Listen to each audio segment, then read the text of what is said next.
Genesis means the beginning of life. It denotes the start of something.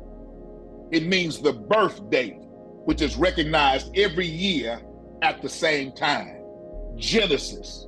With every Genesis, it's represented by a birth certificate that shows the validity and the documented time of delivery. Genesis, the beginning, was started in Omega Psi Phi, April the 11th, 1973, called Alpha Zeta Chapter.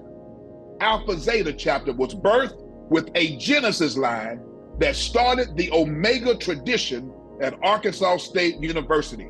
Genesis, the beginning, the day that 15 brothers began building a bridge that has spanned 50 years. Genesis, the beginning. They understood it was not for them only, but for those who should follow. Genesis. There would be no Omega without a Genesis. Genesis started what we now call Alpha Zeta. And from this point forward, we thank the Genesis for seeing this day in the very beginning.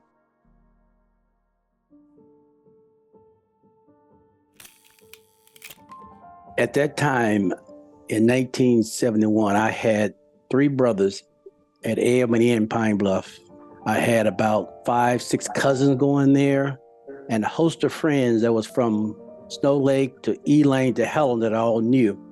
So I was convinced that if I went to AM&N Pine Bluff, I would not graduate from college. Growing up with all my friends and the things that we did in high school and on weekends, I said, no, I'm not going to go to Pine Bluff. I had a first cousin named Dalista Boyd. She was attending Arkansas State University. And I had spoken with her about it. And she gave some brave remarks and some good comments about it. I did some research on the university and I saw that they offered ROTC. And I was interested in taking ROTC. When I graduated from high school, my senior year, I had 3 schools that I was looking at as to which one I would go to. One was UAPB, Henderson, and Arkansas State. It so happened that my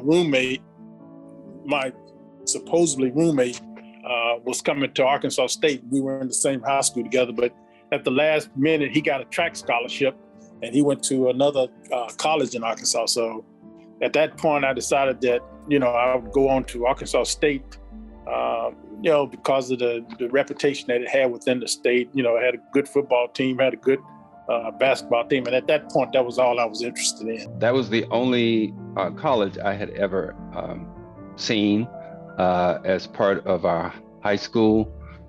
We got a chance to attend various events for, FFA and music at ASU, so I was familiar with it. And I had some upper class people from my high school in Wilson who attended Arkansas State University, and they were very good students and they did very well there. I'm Earlene Williams Smith, and I'm originally from Forest City, Arkansas. Calvin, Dr. Smith, is originally from Marianna, Arkansas. My older sister was a teacher in Marianna, and she just happened to have been Calvin's teacher. But I didn't know him then, but we used to help her grade papers, especially math papers. So I'm sure I came across some of his math work. But we both went to UAPB, that's University of Arkansas at Pine Bluff. At that time, it was called AM&N. And, students talk, we meet, and we discovered that we had something in common. My sister was his teacher. So that was the beginning point. And we became friends, and we remained friends. When he graduated from college, he went back home to work. And when I graduated from college, I went to Blava to work, but we maintained our friendship. And later on, we just decided to get married. He actually suggested, well, if you go to Arkansas State University, I'll go with you. We came to Arkansas State University. And in 1970, and if you in Black history in Arkansas, that was the year that all schools had to be integrated, or they were going to lose some of their college funding. There wasn't that many Blacks there. The school was welcoming. School went out of their way to make us feel welcome and wanted us to be there, but they were trying to increase their numbers. Okay. Back in those days, affirmative action was real big. And so they were getting more money the more Black students they recruited into the school. That first year that we got there, I think the environment was not that good. It was less than 100 of us on campus. There was still tension and race tension at Arkansas State. I would not be telling the truth if I say it was not. So we did have a tendency to group together and basically support each other. The student life was, there was togetherness among the African-American men and women because there were so few on the campus at that time. And they had their own individual parties, their own social gatherings, and they looked at each other, for each other throughout the day so that they might have some continuity among the student life. But it was a segregated South. And so, yes, I had some apprehension, but I wanted to, as my father constantly reminded us, that if you want to get out of this cotton field, where you're not chopping cotton or picking cotton, you better get an education. So I made that my determination in life to do it. In a white school, everything was geared toward them, the culture and everything else. We were forced to be integrated. We were forced to integrate, but basically they were just letting us come in, but they were not, allowing us to use put our culture involved in it. So, even in high school, we had a protest and walked out of school to making certain demands on things that allowed us to feel more culturally at home. I became a member of the Zyro chapter. I was about 22, 23 years old when I joined. I was living in Jonesboro at that time, and at that time, the chapter, Zyro chapter, had received interest in having a Black Greek fraternity on the campus of Arkansas State University. Since I lived in Jonesboro, I was chosen by the membership to be the Dean of Pledgees to bring on to introduce Omega Psi Phi fraternity to the Arkansas State campus. At that time, also, Mr. Calvin Smith had expressed an interest in becoming an Omega man. He was later to become the first on-campus advisor of Alpha Zeta chapter. He started a group called the Ebony Esquires. Yes. And this was a group of young men that they were working toward becoming gentlemen. When he started that group, they had heard, so many of them had heard about sororities and fraternities, and they wanted to join a fraternity. Most of the young men in the group wanted to be Omegas. So he checked into what it would take to be an Omega. He knew some Omegas already. So he contacted some of them. I think their base at the time was in Forest City. He was pledging on a graduate level, and the graduate level was also kind of directing the younger undergraduates. And as soon as he was initiated and became a member, then it was a little while after that the Omega Psi Phi became an official organization. I had brothers going to Pine Bluff, and when they would come home for the summer, when they would have discussions, they constantly talked about the fraternities on campus, and they talked about the Omega Psi Phi fraternity and other fraternities as well. And none of them ever pledged, but I could see the gleam in their eyes when they talked about those fraternities. I really enjoyed what Omega stood for. Those cardinal principles, that just rang a bell with me. I was always raised with parents that were strong and taught us well, all the basic things of life and all that. And then manhood, scholarship was expected. But we started like around right after Founders Day in November in the wintertime. And we had to meet with Brother College. And Kirana did not live on campus.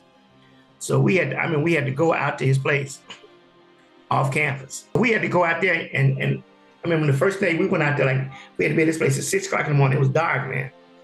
And we was walking and getting out to his place to meet with him the first time.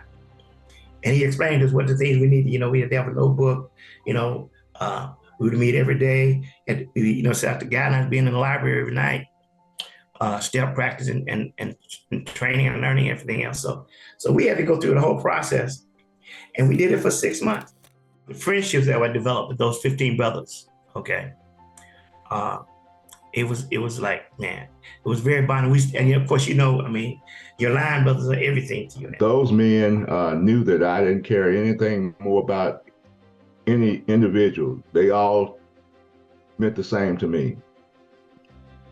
I said to them, I have many brothers already, but at the same time, I'm looking for men who will make good brothers within the Omega Psi Phi fraternity. These young men were well known on campus. They were scholars. They had a good character. And so what we wanted to do is make sure that they understood what Omega was about. I instilled with them the 4 cardinal principles and the motto of our fraternity. I wanted them to think outside the box. They did physical training in preparation for their step show. They had an opportunity to get to know each other from a relationship, brotherhood.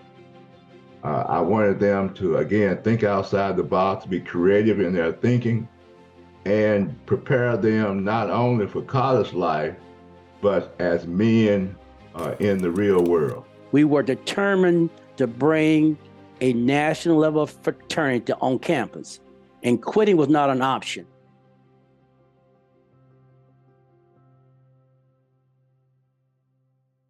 The day we hit the blocks, for our step show, man, we came marching out of there, Q Psi Phi, Q Psi Phi, Q Psi.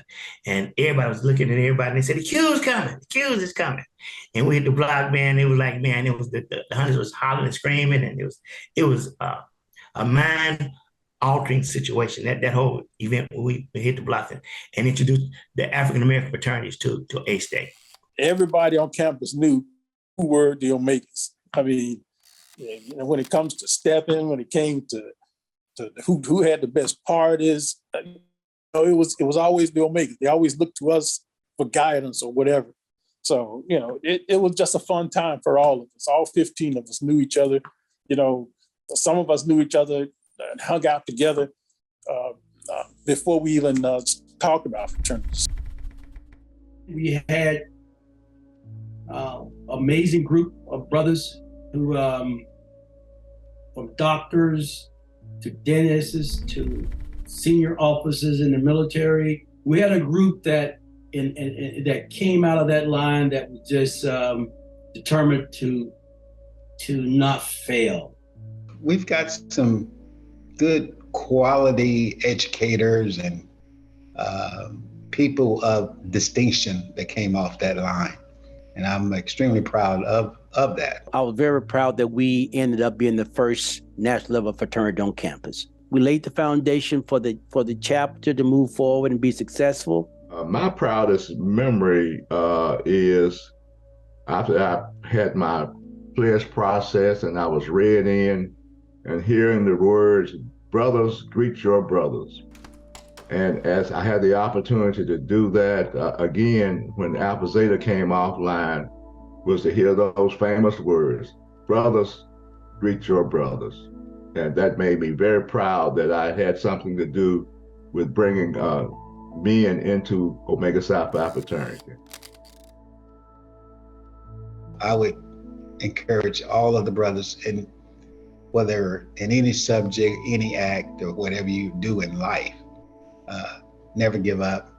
And then lastly, for the young brothers, I would say trust your line brothers.